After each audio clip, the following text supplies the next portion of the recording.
नवीन घडामोडी पाहण्यासाठी आपल्या बारामती झटका या यूट्यूब चॅनलला सबस्क्राईब करा व बेल आयकॉन दाबा, म्हणजे ताज्या घडामोडी आपणापर्यंत पोहोचतील। कैवल्य साम्राज्य चक्रवर्ती श्री संत ज्ञानेश्वर महाराजांच्या पालखीचे सोलापूर जिल्ह्यातील माळशिरस तालुक्यात आगमन झाल्यानंतर पहिला मुक्काम नातेपुते नगरीमध्ये असतो।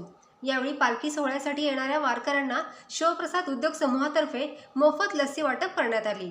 यावेळी शिवप्रसाद उद्योग समूहाचे अध्यक्ष शरद बापू मोरे, सोलापूर जिल्हा परिषदेच्या सदस्या व शिवप्रसाद वुमन अर्बन बँकेच्या चेअरमन सौ ऋतुजा मोरे, शिवप्रसाद उद्योग समूहाचे एक्झिक्युटिव्ह डायरेक्टर रमेश आप्पा मोरे, युवा नेते वैभव मोरे, तेजस मोरे, अश्विनी मोरे, प्रियंका मोरे, प्रथमेश मोरे, प्रतीक मोरे, अमर रणवरे, दशरथ शेंडे, सागर शिंदे, सुशांत पाटील, विजय वाघोले व शिवप्रसाद उद्योग समूहाचे कर्मचारी उपस्थित होते।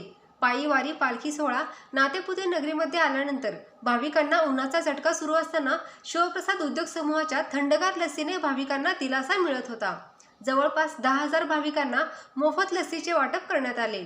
दरवर्षी आषाढी एकादशीला श्री संत तुकाराम महाराज, श्री संत ज्ञानेश्वर महाराज यांच्यासह अनेक संतांच्या पालख्या विठुरायाच्या भेटीला पंढरपूरला जात असतात। देहू आळंदी ते पंढरपूर अशी पायी वारी करत हा प्रवास सुरू असतो। पालखी महामार्गावरील गावामध्ये विठुरायाच्या वारकऱ्यांची प्रशासनासह ग्रामस्थही सेवा करत असतात।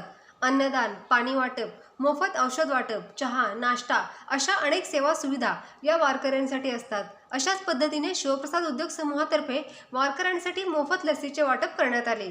शिवप्रसाद उद्योग समूहाचे सर्वेसर्वा शरद बापू मोरे अनेक सामाजिक उपक्रम राबवत असतात। अशी सेवा वारकऱ्यांचीही त्यांनी केली आहे।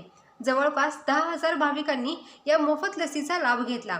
लस्सीचा आस्वाद घेतल्यानंतर भाविकांच्या चेहऱ्यावर आनंद तरळत होता। संपूर्ण शिवप्रसाद उद्योग समूह यांनी मनोभावे भाविकांची सेवा केली आहे।